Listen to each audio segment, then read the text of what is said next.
Hey, what is up, everybody? It's Dr. Vibe, your host of the Sports Vibe, but also I'm the host and producer of the Dr. Vibe Show, host and co-producer of the Goodman Project Show, which is on once a month at thegoodmanproject.com. Also, geez, so many things. Host and producer of Do You Know What Time It Is on Sunday nights. Also, host and, well, co-host and producer of the weekly podcast of the proposed White House Council for Boys and Men. But this is the Sports Vibe tonight with Brenden Whitted, and we are, man, there's so much. Like, I feel we should be doing this daily. I don't know, our schedules wouldn't allow because there is so much stuff going on. What is up, WB?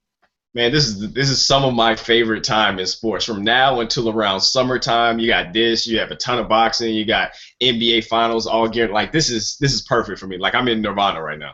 I'm telling you, and like it was interesting. I was speaking to a colleague in Philly about an hour and a half ago, and we were talking about podcasting, online stuff, all this stuff. He said, Dr. Vibe, I want your opinion about the fight.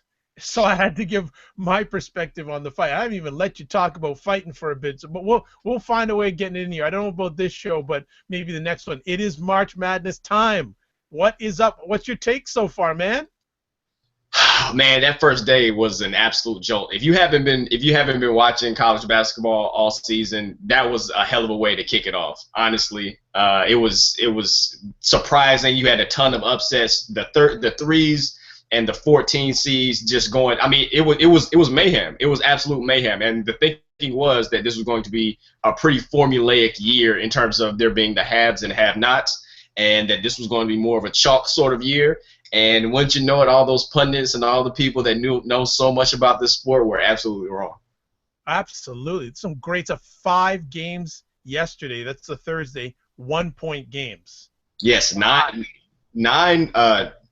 teams on 9 games overall were decided by 5 points or less. Like that's. I mean, these are whispers and hairs of decisions. One made basket, one missed free throw, one turnover. I mean, the stakes don't get any bigger than this. I'm telling you, it was just crazy. And like, and I've been a fan of March Madness for many years. Like, I know you're gonna probably shut the screen down on me, but I enjoy NCAA more than NBA, and I know you're an NBA guy. So we got the best of both worlds here because we got hoops on both sides. But what did you think? I don't know if you had a chance to see it. The goaltending call in the UCLA game, like how. I've never seen a game decided like that before in like pro or college. Absolutely not. I mean, SMU is going to be kicking itself forever. They go on a 19-0 run in the second half. They get up 7 points with about 2 minutes left, and they look like they had that game thoroughly in control. You got Larry Brown, the coach, has done everything in basketball you ever want to do. You think that his team that is based so much on fundamentals would be able to hold a lead like that, and then they absolutely unravel and fall apart. The goaltending call, with the letter of the law, it's that the ball is above the cylinder and has an opportunity.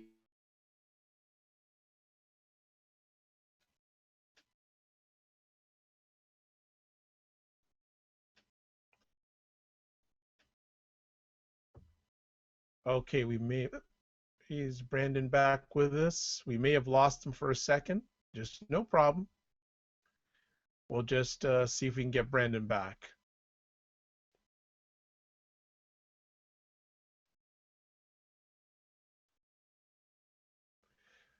Well, we were just talking about the NCAA March Madness tournament, and yesterday UCLA was playing in a game, and they had a last-second shot, and the referees called goaltending. And as I was saying, I'd never seen a game decided by a goaltending call. I think we have Brandon back. You back? Yes, I'm back. I'm not exactly sure what happened, but I'm back. Yeah. So Yes, we were talking about the goaltending call in the UCLA game. yeah. The letter of law is that the ball has to have an opportunity to go in. That's part of, and it has to be on its way down, and it has to be above the cylinder. The ball doesn't look like it's going in. The ball looks like it's going to careen harmlessly off the rim, but because the SMU player touches it, it kind of puts the referee in a very, very difficult position where, yeah, maybe it's not going to go in, but it does look like it's going to hit the rim. And more so, you're also affecting the offensive rebounding opportunities of the other team. So while it doesn't look like a traditional, hey, this ball has an opportunity to go in, and you're robbing the offense of that choice, of that opportunity to score, I think the SMU player just put him in such a difficult position, and because it's not a reviewable play, the referee's got to make a split-second decision.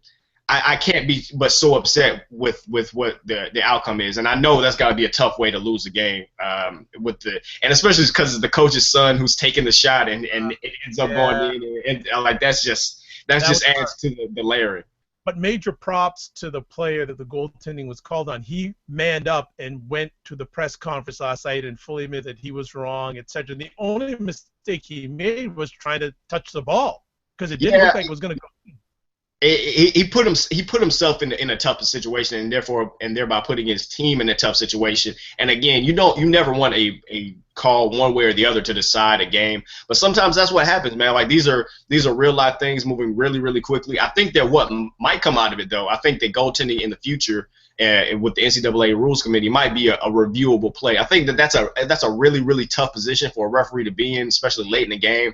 And not just that, if the ball hits off the backboard before it's touched by the defender, it's a goaltend. But if you're moving that fast in real time, can you really be sure about that? So especially late in games, last 2, 3, 4 minutes, I would like the goaltending as well to be reviewable. Good stuff. Well, we got by the next time we're on, I'm sure it'll be the field will be knocked down even further. Anything else caught your eye after day 1 or day 1.5, as we're speaking live right now with the tournament? Oh, absolutely. I mentioned Alfred's son for the coach of UCLA, his son taking the shot. What about Georgia State's the coach there? He tears his Achilles after they win the conference tournament. So he's on there. He's on a stool. He's sitting up there. Coach plays. His son goes down. Hits a 30-footer, and that's how they're able to drop off Baylor, which was and that's part of this whole other thing with Big 12 teams going down like flies. They were supposed to be the best conference, and they've got them. They go out on the last second shot. Iowa State loses to UAB.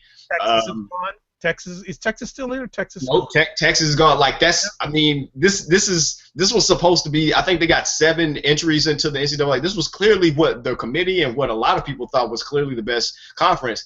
I always thought, and I think I mentioned this before, the ACC, while it might not have been as deep as the Big 12, the top-tier talent was at its best in the ACC. And then you put that to their 4-0 record so far with Notre Dame, Louisville, Carolina, and NC State all winning their first games. And Virginia actually just not too long ago. So 5-0, and Duke looks like it's going to cruise to an easy victory. So far, the ACC is looking pretty good. Good stuff. Well, we didn't get a chance to address it a few weeks ago when it happened, but it continued yesterday. The saga of Syracuse University basketball, and they've been put on a little bit of probation by the NCAA. At the time, their coach, Jim Boeheim, wouldn't talk about it. After their last game of the season, he refused to talk to the press. But then yesterday, he comes out and talks to the press. What was your take on that? You know what? I'm disappointed in Boeheim a little bit. This is a tough situation because you look at Boeheim and what he's meant to college basketball. He put Syracuse, the basketball program, on the map. He was second before these vacated wins. He was second in overall wins, national championship winner. So what we're talking about here with Syracuse is they were accused, and the NCAA findings were essentially this: they had academic misconduct, failure to follow the drug testing policy properly, impermissible booster activity, impermissible academic assistance, and the school's lack of control overall in the athletics program. And this is something that dated from around 2001 to around 2010, so roughly a decade of malfeasance really is what it amounted to. And basically Boeheim in the press conference, not surprisingly, was a little bit adversarial. I'm sure he feels that his legacy is on the line. He mentioned that he's going to retire in 3 years, which it seems like a weird thing to just announce that you're going to retire in 3 years, but be that as it may, he was pretty adversarial, and his overall response was, no coach can know every single thing that's going on with this program, even the ones that have been there for years and years. There's no way that you can follow all these kids doing all these things at all these times. It's very easy to just look at that and say, you're kind of taking a cop out. You're deciding that as much as you're the face of this athletic program, because Syracuse is known for its basketball more so than any other sport. Absolutely. you're the face of this athletic program, but now you want to cry that I didn't know. At the very least, I think he's got to be negligent about what's going on. Well, he's the CEO of that program, so Absolutely. So to say that he can't know everything, that's what you have assistant coaches for. That's what you have the people working for you for. So if there's something wrong, they should report it to you. But at the end of the day, you're responsible for them. Exactly. And he also his other salient point from that press conference was that after he found out about these things and helped Syracuse self-report them, that the penalty was too harsh, and the penalty was essentially that they wouldn't be in that there wouldn't be any postseason for them this year in terms of ACC tournament or NCAA tournament, and that Boeheim would be suspended for 9 conference games next year, in addition to I think it was about 100 games that were vacated in terms of wins. Yep. It just feels like gross negligence from a guy that's been there for so very long, and we're starting to see this more and more with coaches who have been in institutions for a really long time, that towards the end of their career they either don't know or perhaps don't want to know all the things that are necessary. There's a especially unsavory part about the NCAA findings where they talk about Fab Melo, which is one of his former players. Yeah. And it was pretty much that he just told his circle that if we don't have him for the NCAA tournament, this is going to be a very short run for us. Fab Melo was ruled ineligible, and then a day later was miraculously ruled eligible, academically eligible to play. If for no other reason, I understand you can say that you don't know everything that's going on, but you do understand that that's not how the system works. You're not ruled ineligible one day and then suddenly eligible right before you absolutely need it. It doesn't really work that way. So even him crying, I don't know, is very, very difficult to believe. He should at least have constructive knowledge of it, if not actual knowledge. Well, not only has he coached there, he went to Syracuse, so he's like. He's Mr. Syracuse. He's absolutely Mr. Syracuse. Yeah, and it's tough because he's meant so much to that program. You don't want to you never want to be judged by your worst actions or your worst inactions, perhaps in his case, because he's done so many very, very good things and he's meant so much to that community. Okay, we're having a little bit of a technical difficulty. It's screen's freezing up once in a while, but we'll just wait for Brenden to come back on. We'll work through these technical difficulties. So we should have him back on in just a moment.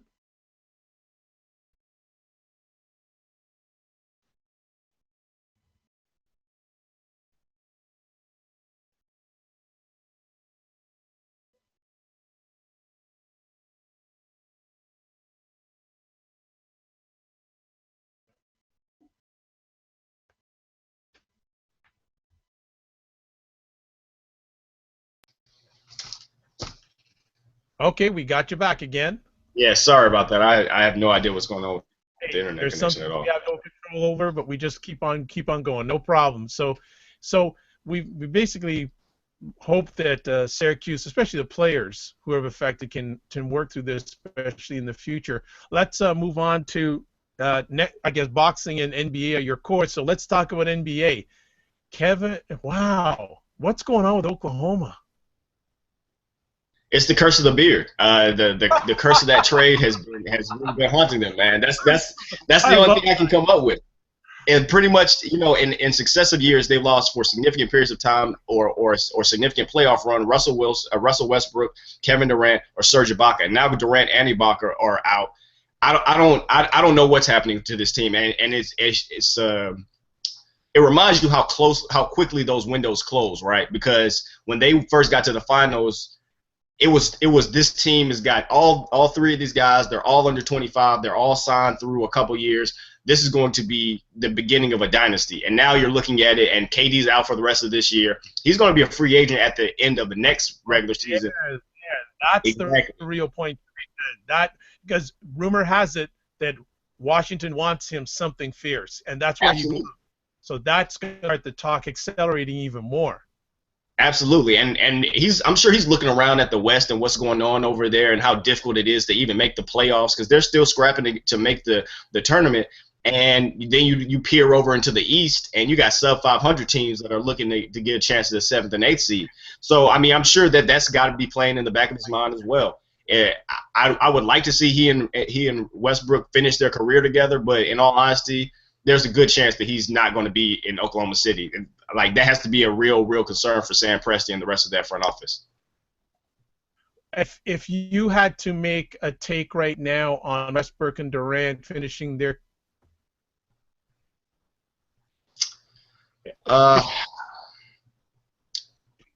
it's they'll finish? Do you think they'll finish their career together? We're having some more technical difficulties here. Just give us a moment.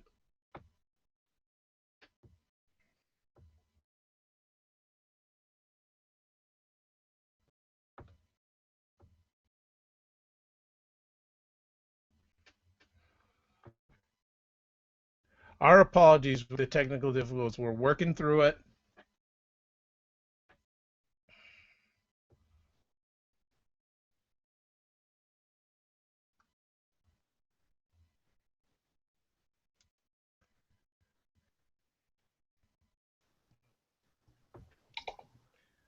Okay, I think we resolved them again. Can you hear me, Brenden?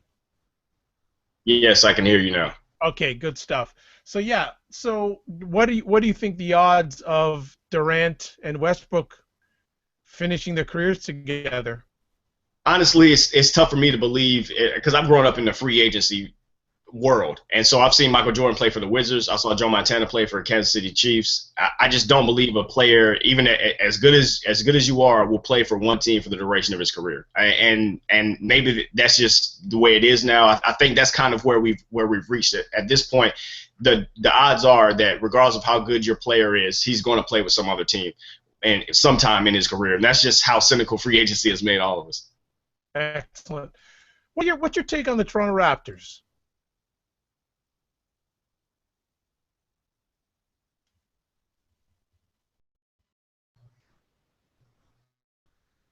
I don't know what's going on. Okay, we're having some Oh, you're back with us? Yes, I am back with you. Okay. What's your take on the Raptors are in a interesting position because they've struggled a little bit, especially after All-Star break. But they have one thing that a lot of other teams in the East don't have, especially the top contenders, is that they have a sense of continuity. That they've had pretty much the exact same team that they went to the playoffs with last year. You look at the Cleveland Cavaliers, obviously they overhauled that entire team. It's a completely different squad.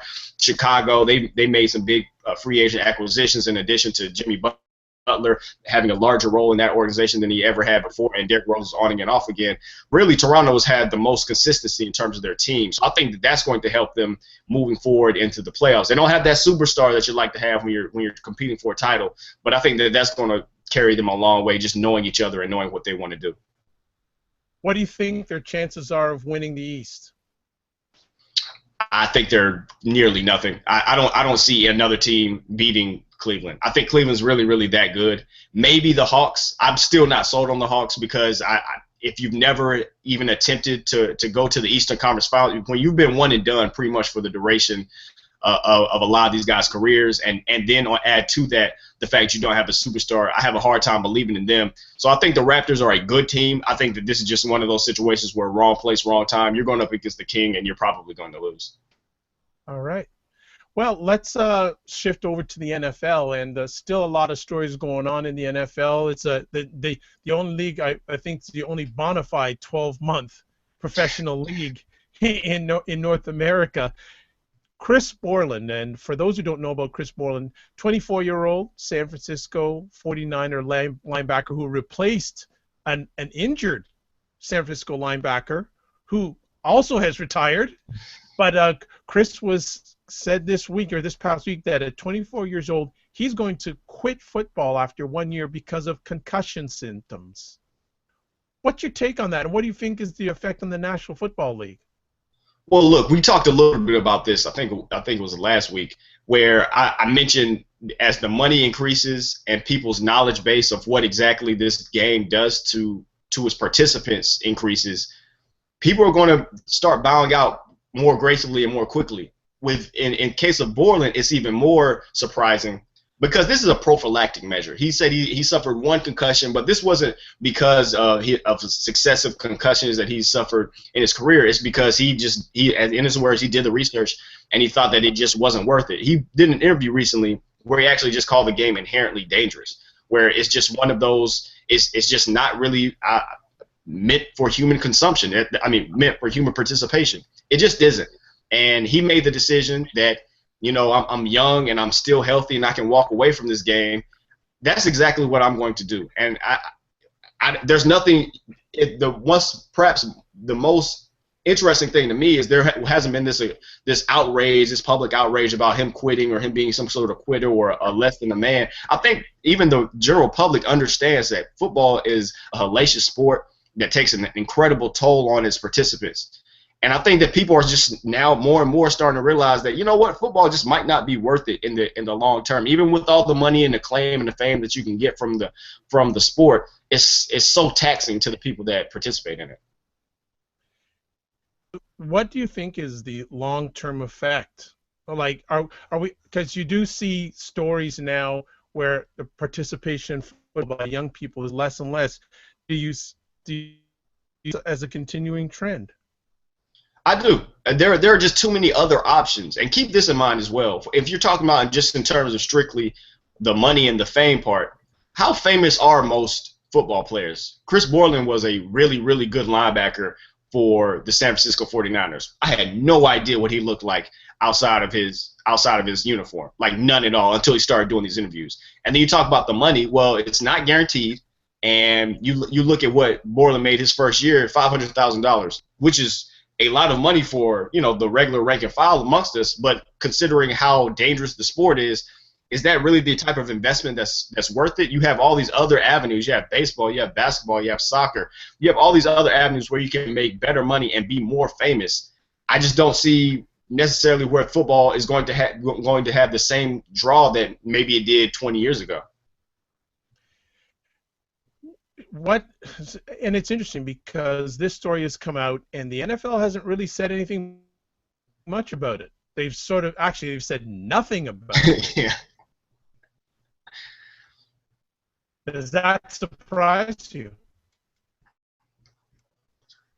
Well, I mean, this whole concussion debate, the lawsuit, it's really threatening what the future of the NFL is. You talk about how much money the NFL constantly brings in. I mean, it makes a ton of money. And so for a while, it looked like this train that would never stop, that it's the talk of sports media all the time.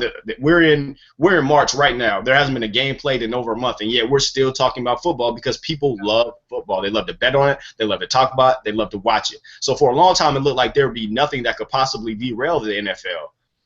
But now with this concussion thing, it's like, well, no, there is this one large red herring, and is this sport killing its participants? Like, you look at the average age, you look at the cognitive issues, it's terrible. And I think for a long time, it's easy to look at football and the deleterious effects that it has on its participants and kind of take a step back and not really feel it, because the football players that we see, the former football players that we see, are usually NFL analysts, and they're fine.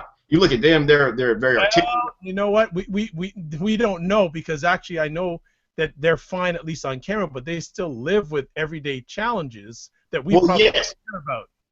But in terms of being mentally and cognitively, they still have all their faculties. Okay. You know what I mean? Like, you look at them and, like, yeah, they have hip issues or knee issues or shoulder issues, but they're still on your TV every Sunday. They're able to recall players' names. They're able to break down film. They're able to, carry on their life. So the thinking is, well, yeah, they've got some nicks and bangs up, but hey, man, they got to play football. They're millionaires and they've got to live this glorious life.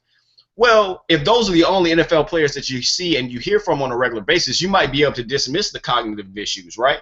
Right. But if you start seeing more and more NFL current players who are just opting out and saying, you know what, actually, guys, I'm good. This isn't for me anymore. You're starting to see that, be it the concussion issues or Patrick Willis, as you mentioned earlier, the guy that Borland was replacing. He's had some foot injuries, and he said, you know what, I know I'm not 30, and I know I'm on my way to a Hall of Fame career. But I got other things I want to do with my life. I made enough money. Let me go do something else. And I think that the idea of just walking away from that because of the health concerns, be it be it the mental or the physical toll that it takes, I think the NFL is legitimately frightened for its future. Well, they won't say that openly up front, though. You know that. Absolutely not. And the thinking is that this is going to keep rolling, right? That this gravy train, you're going to get an 18-game schedule. You're going to have games on Monday and Thursday and Sunday and Wednesday. It's going to just keep getting bigger and bigger and bigger. But this is a very, very real thing. And if you think about it in a large spectrum, what about the college ranks? Like, I know they settled this lawsuit with the NFL, but these cognitive issues and these large painful injuries don't discern between amateur and pro. Like, right. You can get a concussion in college just as well as you can in the pros. Well, even high school too. Exactly, and in fact, they talk about there are some studies that say the rate of concussions in high school are higher because you have such large physical disparities between the people on the field. At least in the NFL, everyone's a grown man. In high school, you remember what it was like. You had some guys that looked like they could have had driven themselves to school with a 401k, and then you looked at other guys and they looked like regular kids. And so some of these high schools are high school games are extremely dangerous in that regard.